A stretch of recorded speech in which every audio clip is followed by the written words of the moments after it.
ধারণকারী যে সংগঠন, কালচারাল সংগঠন, বিভিন্ন সংগঠন একত্রিত হয়েছি। আমরা ধারণা করছি বাংলাদেশের ফ্যাসিবাদ বিরোধী সকল সংগঠন আমাদের সাথে যুক্ত হবে। আমরা সবাই মিলে যে জুলাই ঐক্য ঘোষণা করেছি তার আজকে প্রথম প্রোগ্রাম আমরা এখানে করেছি। এই প্রোগ্রাম থেকে আগামী 3 দিন আমরা ব্যান ফ্যাসিস্ট ক্যাম্পেইন ঘোষণা করেছি।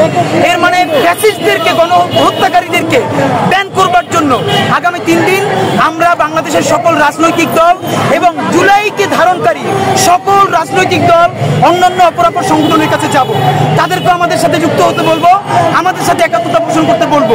আগামী 3 দিন পরে আমরা ঢাকার প্রত্যেকটা যেসব জায়গায় জুলাই রণক্ষেত্র হয়েছে সেখানে দাঁড়ানো শুরু করব।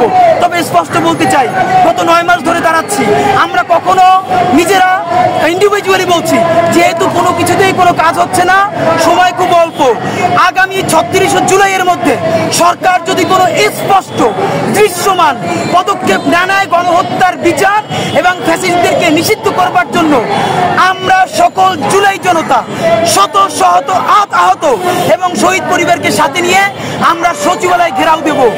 সেখানে যদি বাংলাদেশের পুলিশ থেকে শুরু করে যে কোনো বাহিনী আমাদেরকে লাশও বানাই ফেলায়, আমাদের লাশ তারা কবরস্থানে নিয়ে যাইতে পারবে, আমাদেরকে ফিরিয়ে নিয়ে যাইতে পারবে না। এর কারণ জুলাই না বাঁচলে বাংলাদেশ বাঁচবে না। সুতরাং জুলাইকে বাঁচানোর জন্য আমাদেরকে যদি আরেকবার মরে যেতে হয় আমরা মরে যাব, কিন্তু জুলাইকে আমরা বেহাত হতে দিব না ইনশাআল্লাহ।